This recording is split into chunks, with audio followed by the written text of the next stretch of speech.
Dans les Alpes italiennes, entre Piémont et Val d'Aoste, le parc du Grand Paradis est le plus ancien espace naturel protégé d'Italie.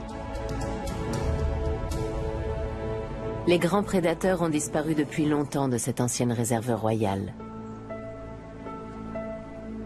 Seul l'aigle royal constitue encore une menace pour les animaux qui y vivent.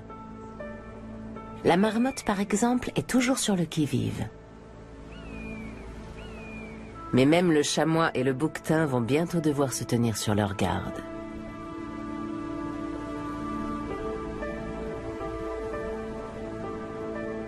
Car le loup est en train de reconquérir les Alpes.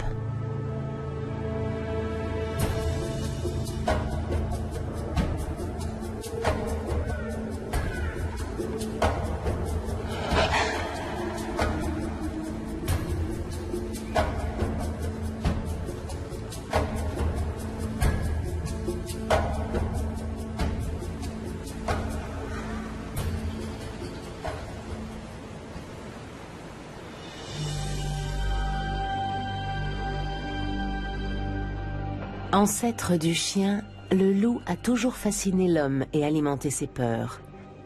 Certes, ce n'est pas un tendre, mais sa réputation de tueur n'est pas méritée.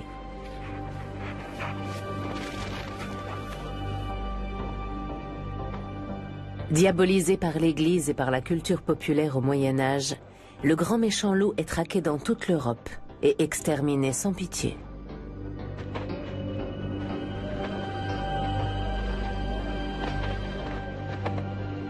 Au début du XIXe siècle, il ne reste plus que quelques meutes en Scandinavie, en Europe de l'Est, en Espagne et en Italie.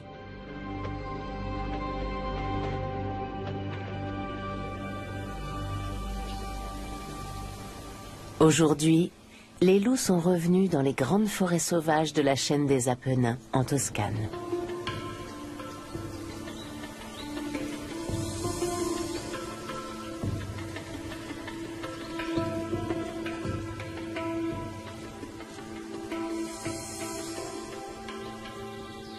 Bénéficiant du statut d'espèce protégée en Italie depuis 1976, les loups ont pu recoloniser les régions qu'ils fréquentaient autrefois.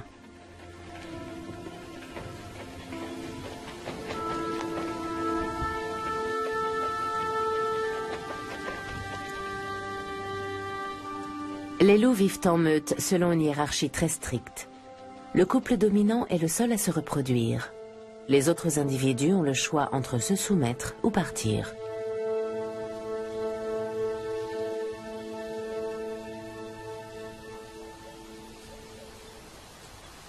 Les louveteaux quittent leurs parents au plus tard vers 3 ans, quand une nouvelle portée arrive. Ils se mettent alors en quête d'un territoire pour fonder une famille.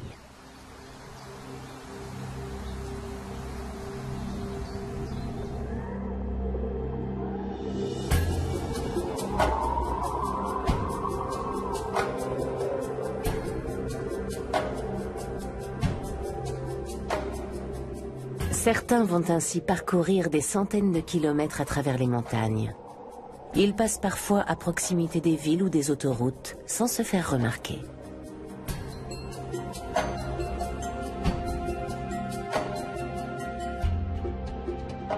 On trouve leurs traces dans toute l'Italie. Récemment, un mâle et une femelle sont apparus dans l'extrême nord du pays, au cœur du parc national du Grand Paradis, dans le Val d'Aoste.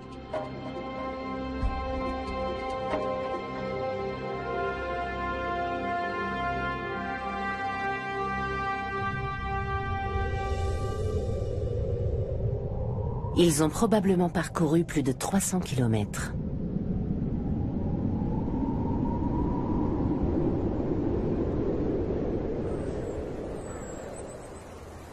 Les hauts sommets qui surplombent le Val d'Aoste ne les ont pas effrayés.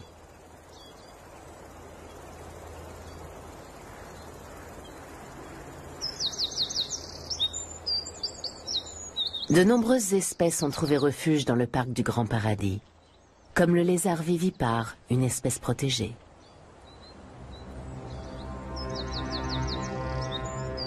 C'est aussi le territoire de l'aigle royal. 21 couples d'aigles nichent dans le parc. On les voit régulièrement tournoyer dans le ciel à la recherche d'une proie.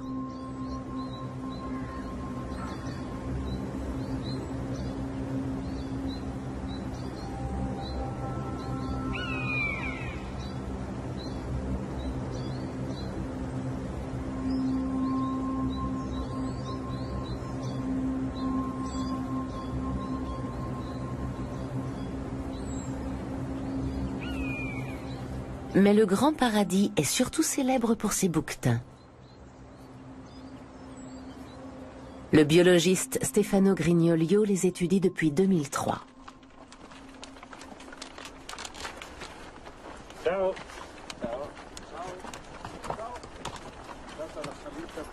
Una buona salita. Qui tutto bene? Sans une protection particulière, l'espèce serait aujourd'hui éteinte. Tu as vu des mâles? Non, pas ici, mais il y en a quelques-uns là-bas. Les femelles ont eu des petits. Elles se tiennent sur leur garde, car l'aigle royal menace en permanence les cabris.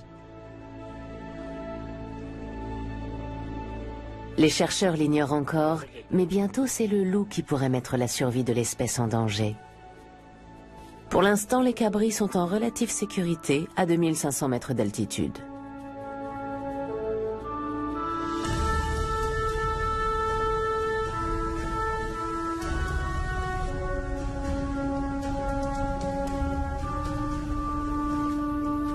Grâce à l'interdiction de la chasse, les bouquetins ont colonisé toute la vallée.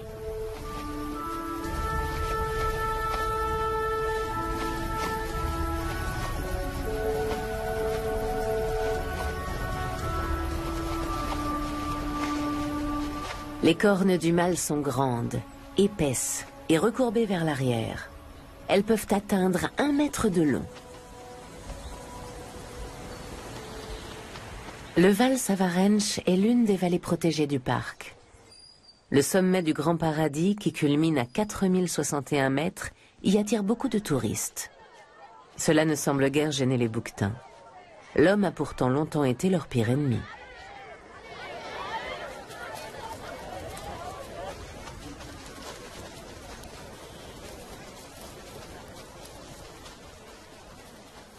Décimés par les chasseurs, les bouquetins ont failli disparaître des Alpes au XIXe siècle. En 1856, alors qu'on n'en comptait plus qu'une centaine sur les terres du Grand Paradis, le roi Victor Emmanuel II créait une réserve royale, sauvant ainsi l'espèce de l'extinction.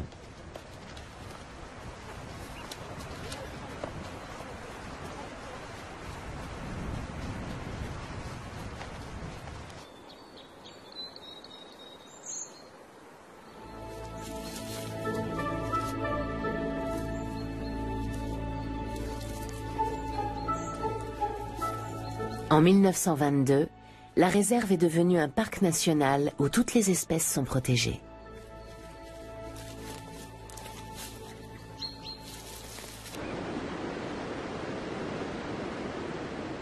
Le Val Savarenche possède un climat continental, avec de fortes variations de température entre l'été et l'hiver.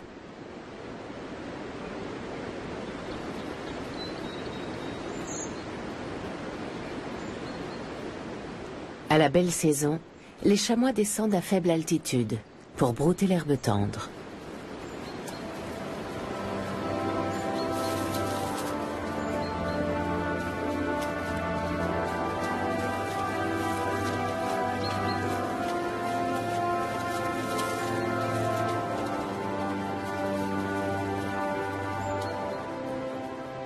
En 2005, 9000 chamois et 4000 bouquetins vivaient dans la zone protégée du parc, sans aucun prédateur naturel.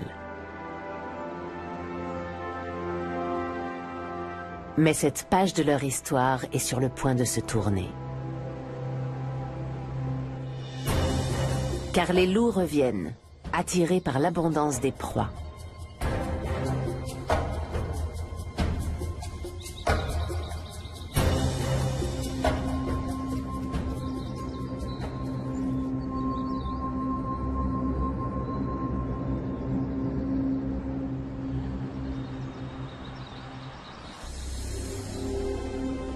Les gardes-chasse et les biologistes ne les ont pas encore repérés.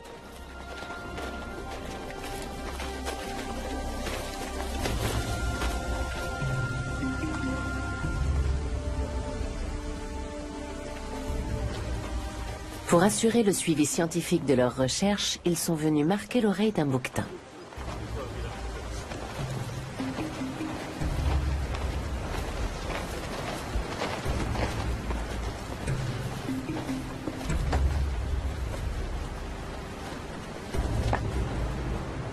Luigino Giocole dirige les gardes-chasse. À l'aide d'un fusil chargé de flèches hypodermiques, il endort les animaux. Si l'anesthésie est bien envoyée, elle agit en moyenne au bout de 10 minutes.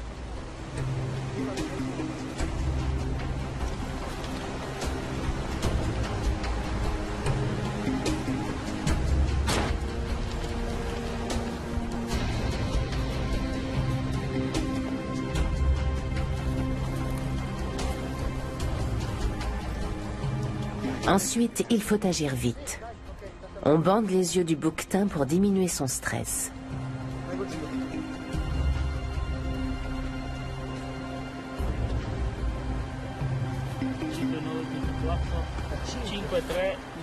Puis on compte les stries de croissance de ses cornes pour calculer son âge. Ce mâle a 11 ans. Il est dans la force de l'âge.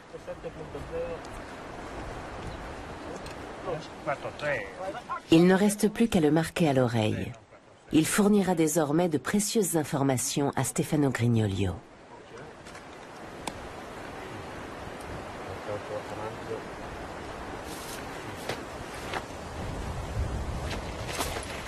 Le réveil de l'animal reste un moment délicat, même pour ces hommes expérimentés.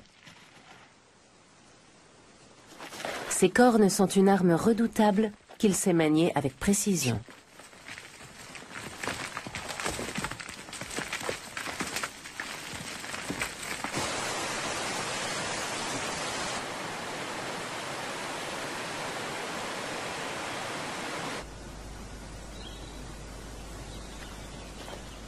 Plus bas dans le Val Savarenche, un garde-chasse entame sa tournée d'inspection. Il a une double mission. Vérifier qu'il n'y a pas d'animal blessé ou présentant un comportement anormal, et veiller au bon respect du règlement par les touristes.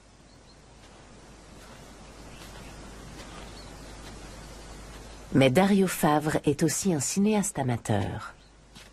Il traque les bouquetins qui se tiennent à l'écart pour ruminer et les filme de loin sans les déranger.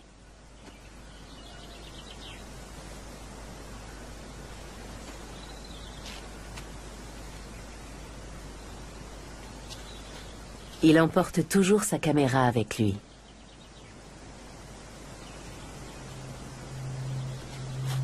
C'est ainsi que par une journée de printemps, ce n'est pas un bouquetin qui crève son écran, mais 2 loups en train de dévaler la montagne.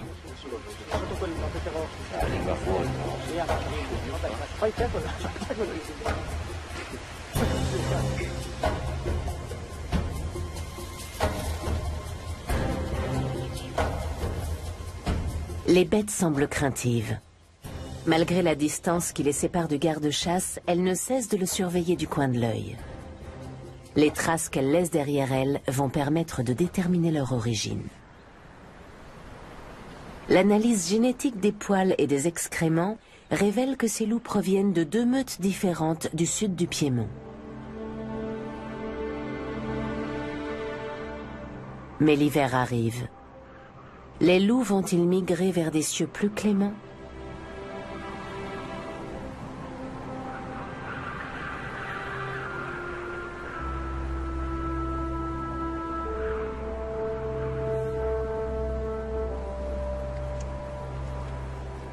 Le Val Savarenche a beaucoup changé ces dernières décennies. Autrefois, on ne voyait pas de chevreuil aussi haut dans la montagne. Manifestement, les loups sont restés. Le garde-chasse peine à stabiliser sa caméra. Ce loup a trouvé une dépouille de chamois, mais n'arrive pas à la déplacer.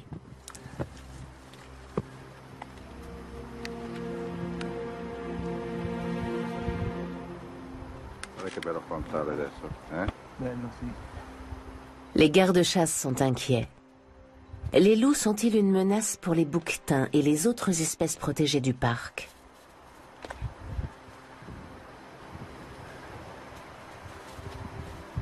Le loup d'Italie est plus petit que ses cousins d'Amérique du Nord, mais ses empreintes font tout de même la taille d'une main.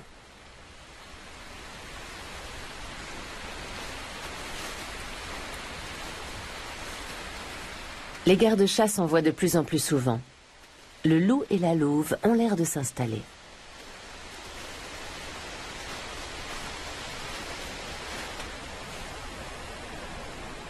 Les loups ne sont pourtant pas des animaux de montagne. Mais les Alpes ont été leur dernier refuge avant que l'homme ne les extermine.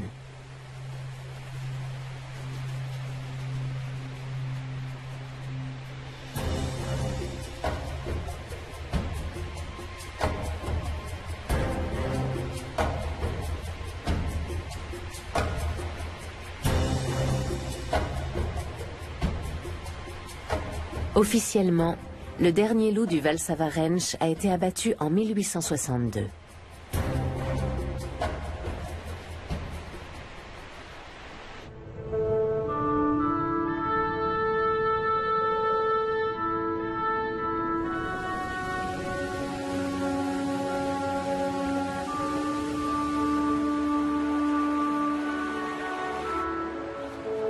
Tous les ans, au mois de mai, les bouquetins descendent brouter l'herbe tendre dans la vallée. Ils n'ont que quelques semaines pour se refaire une santé après les longs mois d'hiver, car bientôt, il fera trop chaud pour eux ici.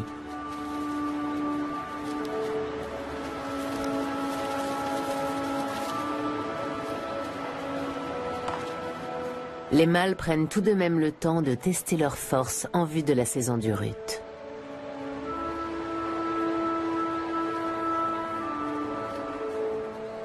À plus de 1000 mètres d'altitude, les femelles ont mis bas les premiers cabris de l'année.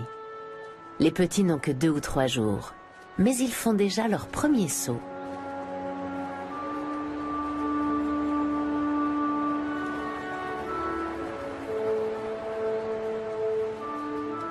Petites boules de poils d'à peine 3 kilos, les cabris sont la proie de nombreux carnassiers. Pour les protéger, les femelles se retirent avec eux sur les rochers escarpés.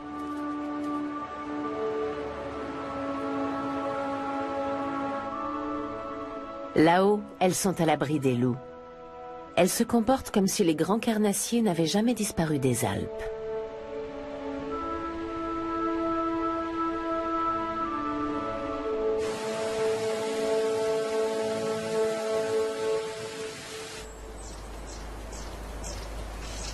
La tournée d'inspection des gardes-chasse est plus facile à la sortie de l'hiver, lorsque le soleil a fait fondre la neige. Aujourd'hui, Stéphane aux Cerises observe les aigles royaux.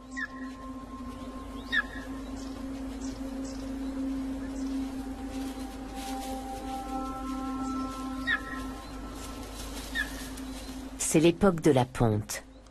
Tous les aiglons ne survivent pas. Mais vu la taille de sa proie, cette femelle a des petits à nourrir. C'est un cabri entier qu'elle rapporte au nid.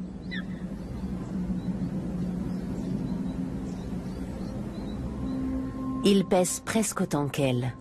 Elle a d'ailleurs du mal à manœuvrer.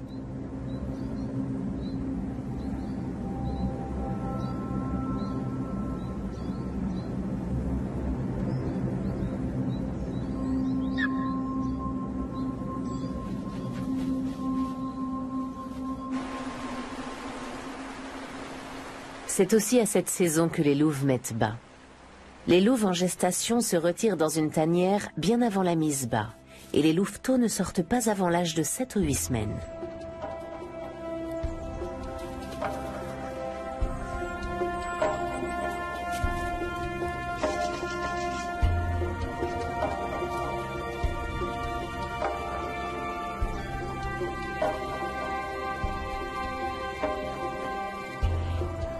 Lorsqu'ils s'aventurent à l'extérieur de la tanière, un adulte est toujours là pour les protéger.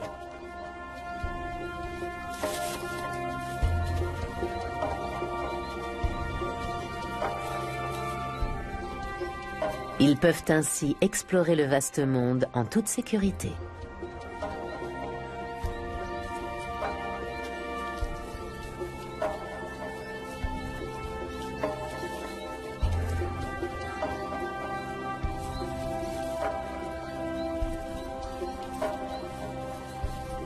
Pour se nourrir, ils lèchent la gueule des adultes, ce qui déclenche chez ces derniers un réflexe de régurgitation des aliments.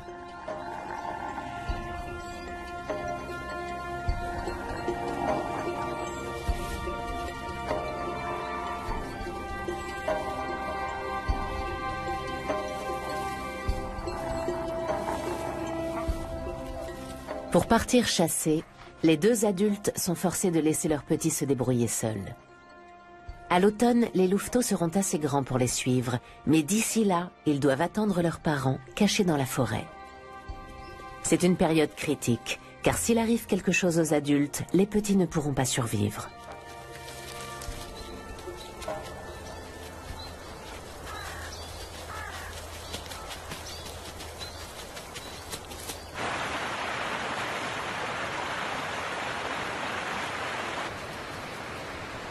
Les parents doivent trouver suffisamment de proies pour nourrir toute leur petite famille.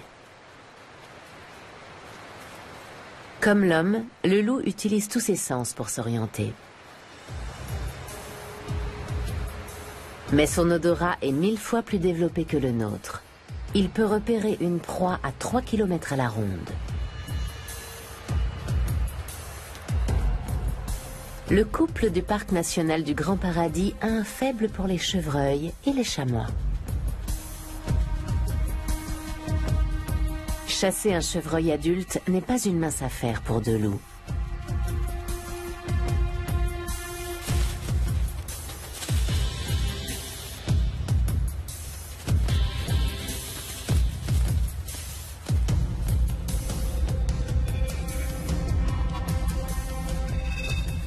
Mais ils compensent par leur endurance.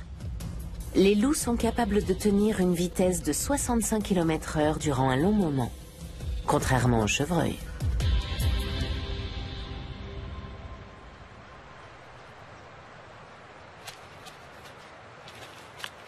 Les restes de leur repas font le régal des autres carnassiers. Mais la plus grande partie finit dans la gueule des louveteaux.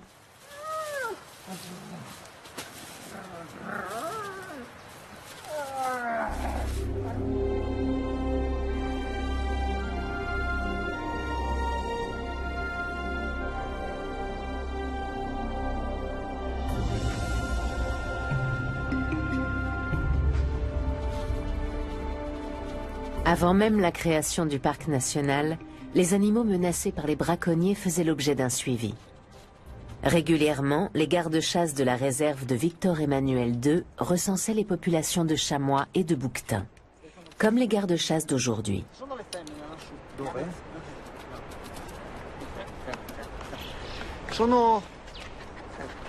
Ils sont là auprès du ruisseau. Tu les vois? Oui. Il y a 5 ou 6 adultes et des cabris. Depuis quelques années, les populations de caprins diminuent. Le phénomène a commencé avant l'arrivée du loup. Il est difficile d'en étudier l'origine, mais le changement climatique joue sûrement un rôle. L'herbe se faisant rare en altitude, les femelles mangent moins, ce qui pourrait contribuer à une baisse de fertilité et donc de la natalité. Les gardes-chasse craignent que l'arrivée des loups n'aggrave une situation déjà inquiétante.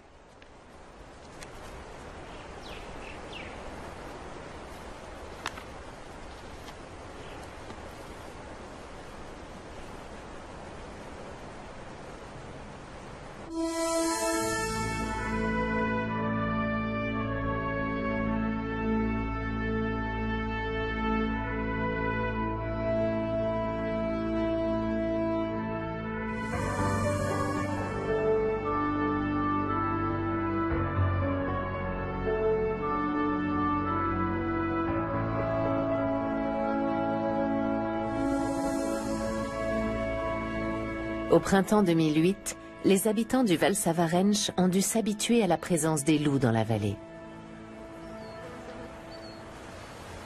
Ariane Gianni a toujours vécu ici. Elle monte tous les jours, sauf s'il y a de la neige.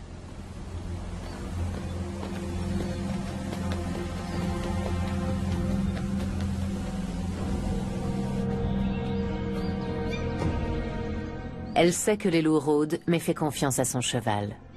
D'ailleurs, aucun cavalier n'a encore été attaqué et elle n'a aperçu les louveteaux qu'une seule fois.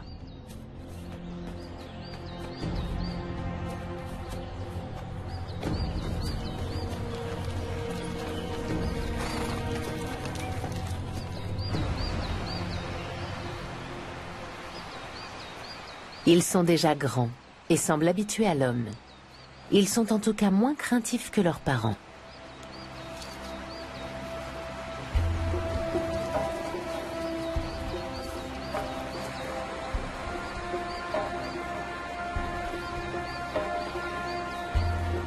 Ils ont atteint l'âge où les louveteaux se battent pour un rang dans la hiérarchie au sein de la meute.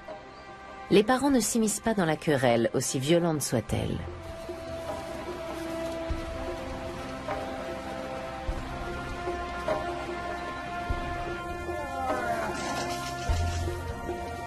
Le plus faible risque de devoir quitter la meute.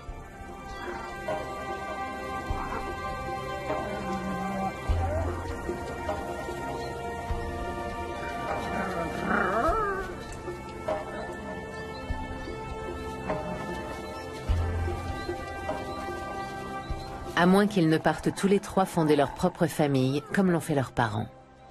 Mais ils auront du mal à trouver une compagne dans les Alpes, car très peu de leurs congénères sont parvenus jusqu'ici.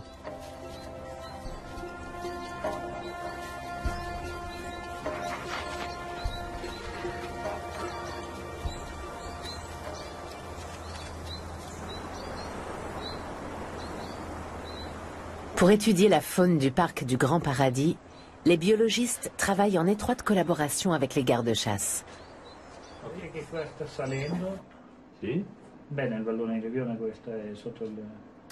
L'un des gardes-chasse a filmé une scène déroutante à près de 3000 mètres d'altitude. Luigino Giocole la montre à Stefano Grignolio.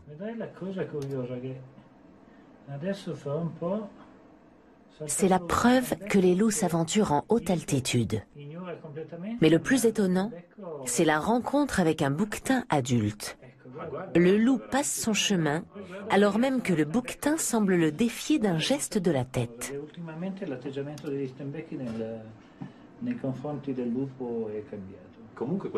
Le biologiste est perplexe. Comment expliquer que le bouquetin n'ait pas peur du loup? Pense-t-il pouvoir l'emporter ou est-il inconscient du danger?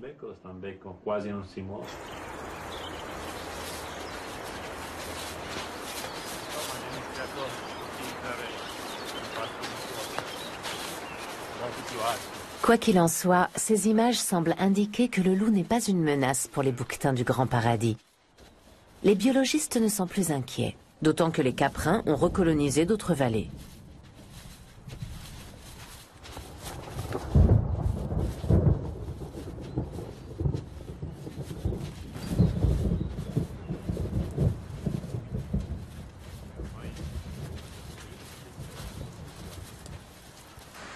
En revanche, ils craignent pour les loups eux-mêmes, qui se sont fait des ennemis dans le Val Savarenche. Jusqu'à l'arrivée des deux loups, les bergers pouvaient laisser paître leurs troupeaux dans le parc sans surveillance. Mais cette époque est révolue. Des moutons laissés seuls, dehors, sans chien de berger, sont comme une invitation pour les loups.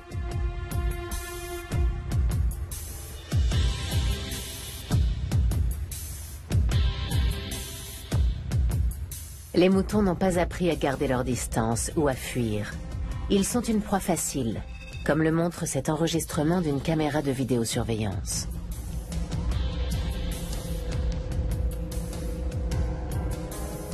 Les loups arrivent souvent à tuer plusieurs bêtes dans la même nuit.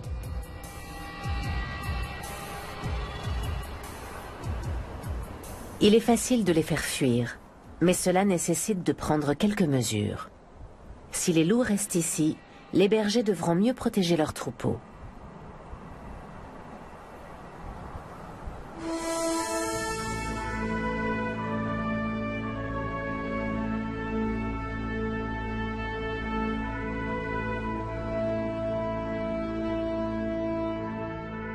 Depuis l'arrivée des loups, la biologiste Francesca Brivio observe davantage les bouquetins.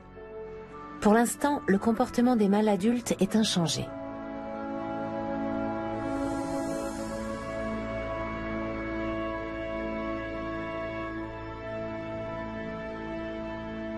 Mais une autre menace pèse sur la faune du Val Savarenche.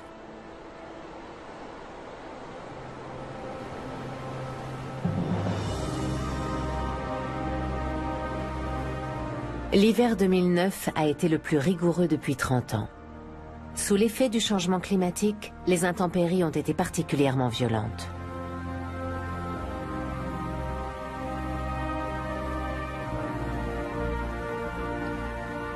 Au mois de décembre, il est tombé 2 fois plus de neige en altitude que les années précédentes. Chez les bouquetins, la plupart des mâles ne sont pas parvenus à rejoindre les aires de reproduction.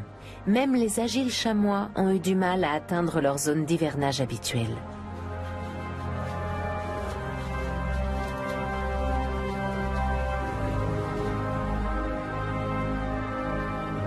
Les animaux ont souffert cruellement des rigueurs de cet hiver exceptionnel.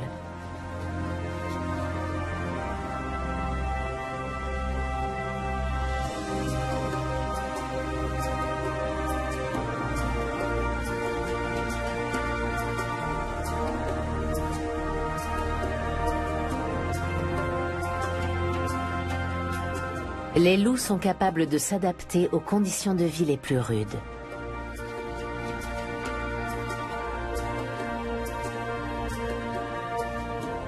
Mais pour eux aussi, l'hiver est un défi, comme le montrent ces images filmées par les gardes-chasse.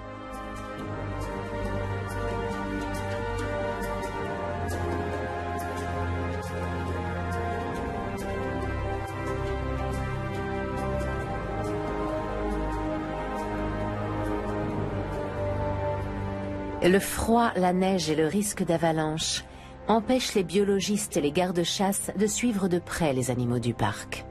Ils doivent attendre le printemps pour savoir qui a survécu.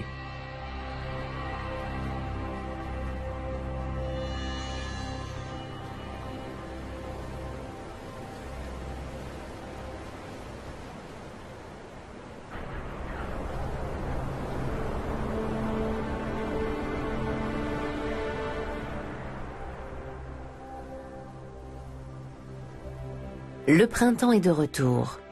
Mais même pour les animaux qui ont hiberné, le début de saison est difficile. À 2000 mètres d'altitude, l'épaisse couche de neige n'est pas près de fondre.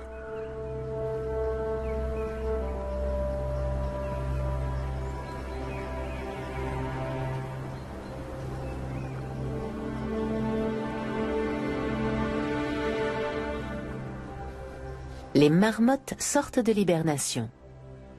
Après 6 mois sans se nourrir, elles ont perdu un tiers de leur poids.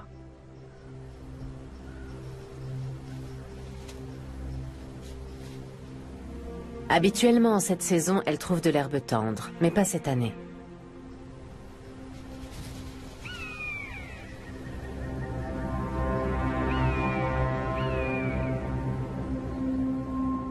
Les rapaces comme le gypaète barbu se réjouissent du malheur des autres.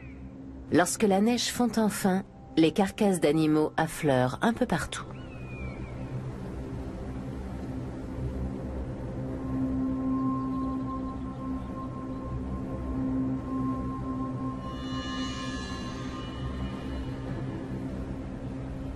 Visiblement, un chamois a perdu la vie ici. Quand les rapaces, les renards et les loups se disputent la moindre proie, il ne reste pas grand-chose des victimes.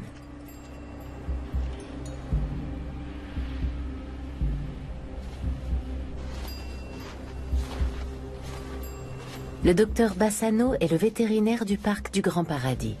Il examine les dépouilles des animaux. Ce chamois a-t-il été tué par un loup?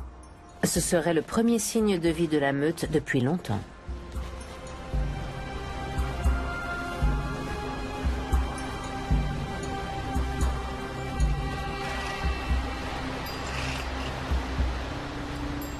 Mais non, l'animal est mort de vieillesse. Un renard s'est jeté sur sa dépouille.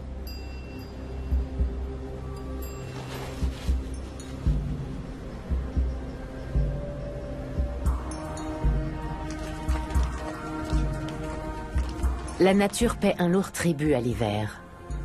L'eau glacée de la fonte des neiges transforme les ruisseaux en torrents impétueux.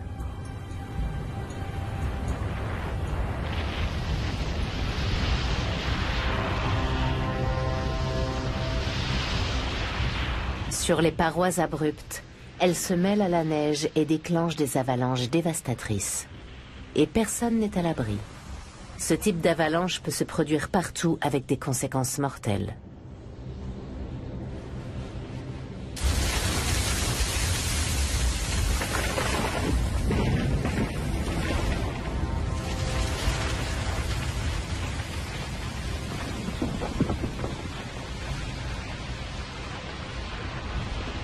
Des blocs de neige de plusieurs tonnes tourbillonnent dans l'air et dévalent les pentes sur des centaines de mètres, en emportant tout sur leur passage.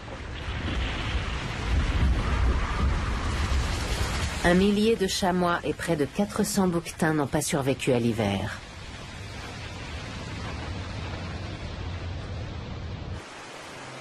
Ici, un mâle dans la force de l'âge a connu une triste fin.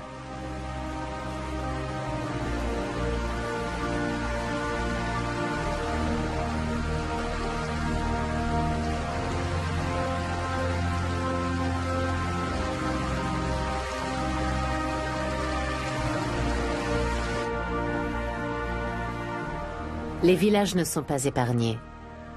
Au Tignet, qui n'est habité que la moitié de l'année, l'avalanche n'a heureusement fait aucune victime.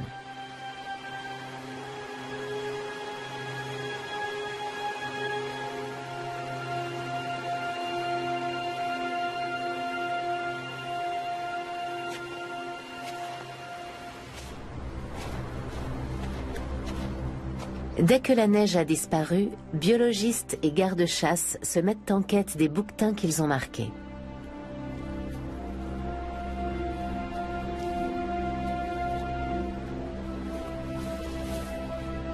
Dans un premier temps, ce mâle est le seul qu'ils retrouvent sur ce versant.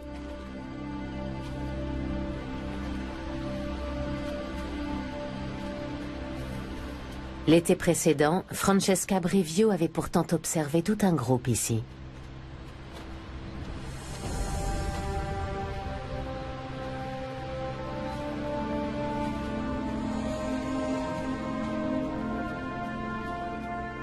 Sur les 70 bouquetins qui ont été marqués ou équipés d'un collier émetteur, un tiers a succombé à l'hiver.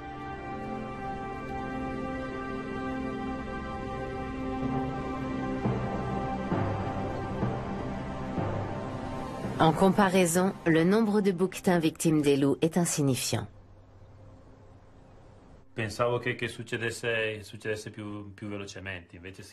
Au grand étonnement de Stefano Grignolio, l'arrivée des loups n'a pas eu d'incidence sur le nombre de bouquetins, ni sur leur comportement.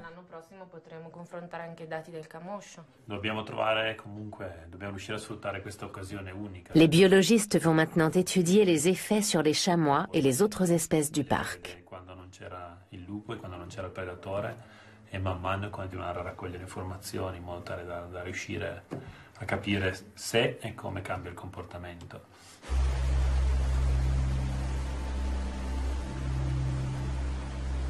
Au fur et à mesure de la fonte des neiges, les dégâts causés par l'hiver apparaissent.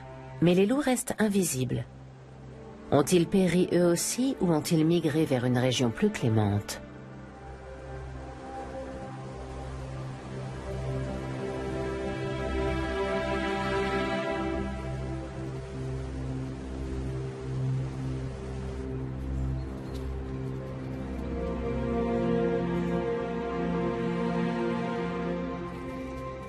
La nature reprend ses droits. L'été s'installe et ils sont de plus en plus chauds dans le Val Savarenche. Les marmottes ne suent pas. Elles doivent trouver un autre moyen pour abaisser leur température. Si la planète continue de se réchauffer, les habitants du fragile écosystème alpin survivront-ils ?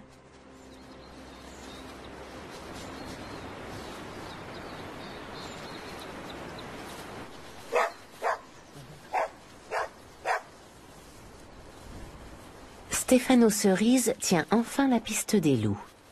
Hier, son chien a trouvé les restes d'un chamois qui a probablement succombé à leur morsure.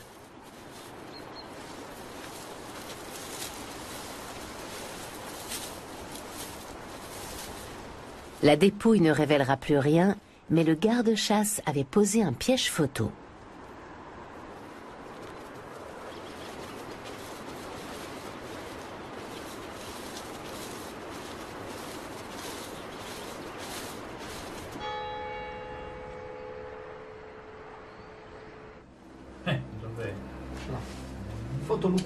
Luigino Giocole est impatient de voir ces photos. Les premiers clichés sont décevants. Apparemment, l'appareil s'est déclenché sans raison. Mais l'une des photos montre un loup adulte et sa proie. Però guarda bene le orecchie. Sì, le orecchie sono girate indietro per... Sembra che abbia... Il est impossible de dire s'il s'agit d'un mâle ou d'une femelle. L'animal semble avoir entendu le déclencheur, car à la seconde photo, il déguerpit.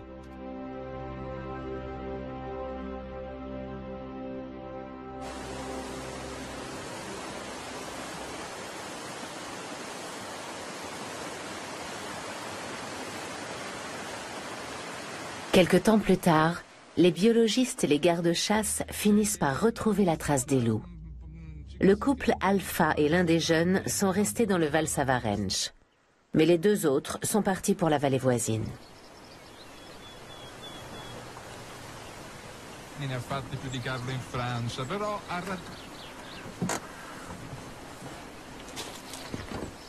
Aujourd'hui, les loups du Grand Paradis font la fierté des gardes-chasse.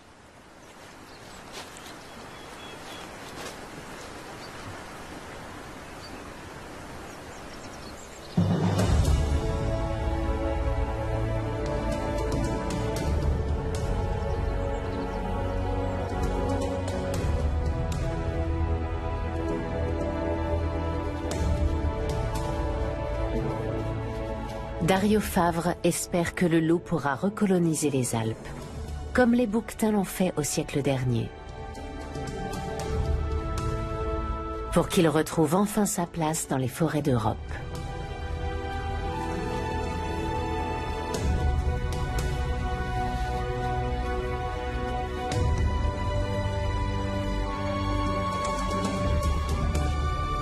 Lundi, nous aurons quitté ces pentes enneigées pour entamer une nouvelle série, Construire le futur.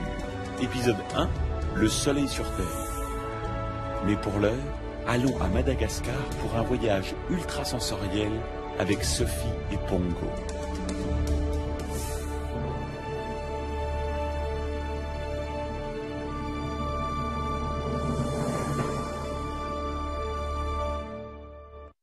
Fuck you. Fuck the